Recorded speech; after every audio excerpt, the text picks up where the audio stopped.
Hello viewers, this will be part 1 of the Casablanca Panama 5 restoration. I did a little bit of cleaning today just to see how everything's going to come out. This is one of the blades prior to cleaning. You can see it's got like a haze on there. And I was able to get that to come off. This is what they look like when they're clean. Beautiful finish on there. And same thing with the irons. They also had kind of like a haze on them as well, and that polished right off. So it'll clean up well. I'm going to go ahead and get the motor up here and then we'll start working on that. Okay, so this is going to be a learn as I go project because I'm not too familiar with these fans. So if I happen to make an error or say something inaccurate at some point, which is entirely possible, it's absolutely unnecessary to get hysterical in the comments box over it. So with that being said, the first thing I want to do is remove this down rod because it's nearly impossible to find somewhere to set this thing down here in this room with this much of a down rod on it. So we're going to remove this pin.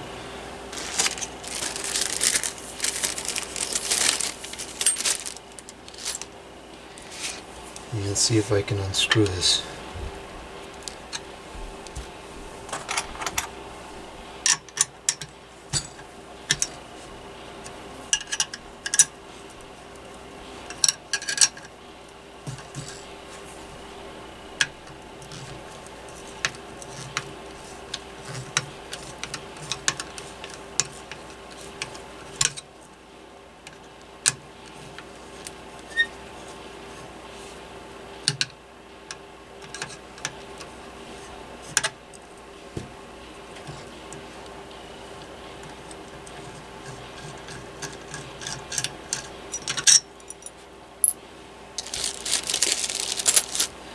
Now this down rod, I really have no use for it being this long. Oh, gross. I've been finding this all over the shop recently. I've been wondering where it was coming from. Now I know. Alright, so this is interesting.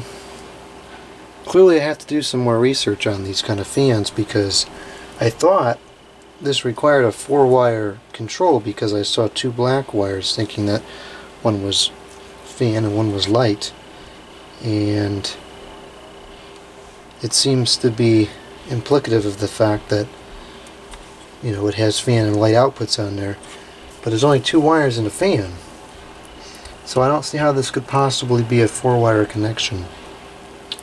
Well, let's get into the inside of it here and see if I can gather some more insights about how this works.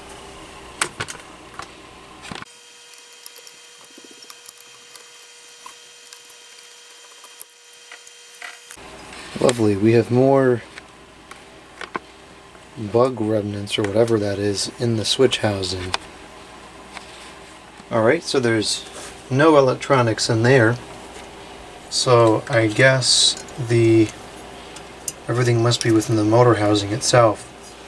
So I'm going to undo this just for purposes of ease because I think the fan should stand up flat if this isn't on here.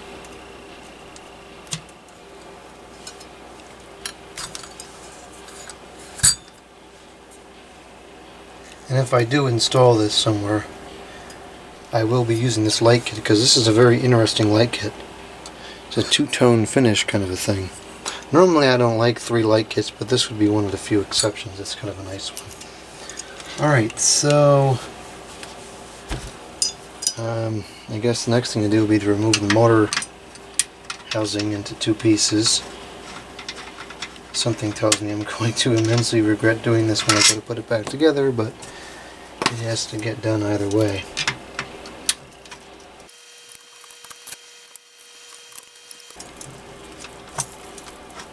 It sounds like there's that bug junk falling all over the place inside this thing.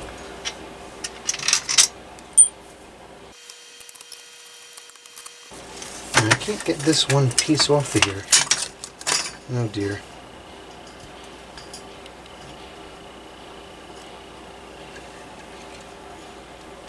Yep, there is bug junk in here, but not nearly as much as I was thinking there would be.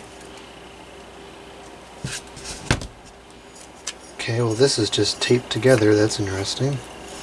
For a $400 fan, I would have thought they would do more than just tape the sideband together, but apparently not.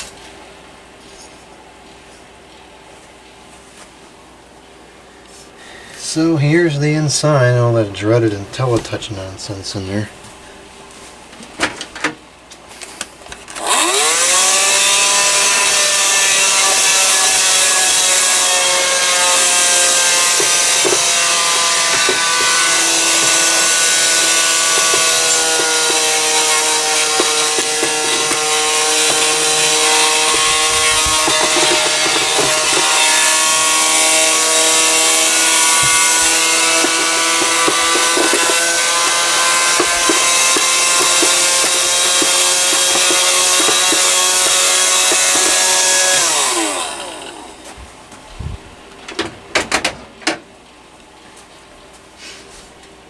Okay, so here's this. I wonder if this is actually solid brass. I highly doubt it, but who knows.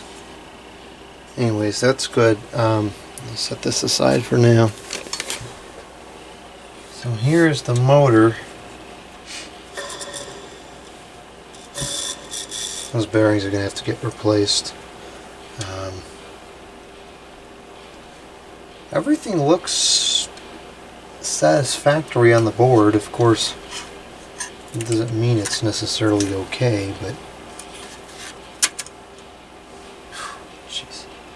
I don't know if this, I would imagine this is the 3 windings for low, medium, and high, and one of these is forwards and reverse. That'd be my guess. Perhaps if I can hook this up as a single wire connection, maybe I'll use it. Like I said, I'm not a big fan of these things. If I can take this whole assembly out and just rewire this to a 3-speed switch, and that's relatively simple to do and doesn't really indefinitely modify the thing or damage any of the components, maybe I'll do that. I don't know. Well, anyways, I'll probably, let's see, I think I'll cut this video here. I'm going to do some research and figure out exactly how this works, and then because I do want to power it up and test it before I tear this apart and try to fix the bearings, or replace them rather. I'm not going to fix them. I want to make sure that's actually worth doing. So I'm going to do some research and see what I can find out about these IntelliTouch things, and then the next video will probably be the test.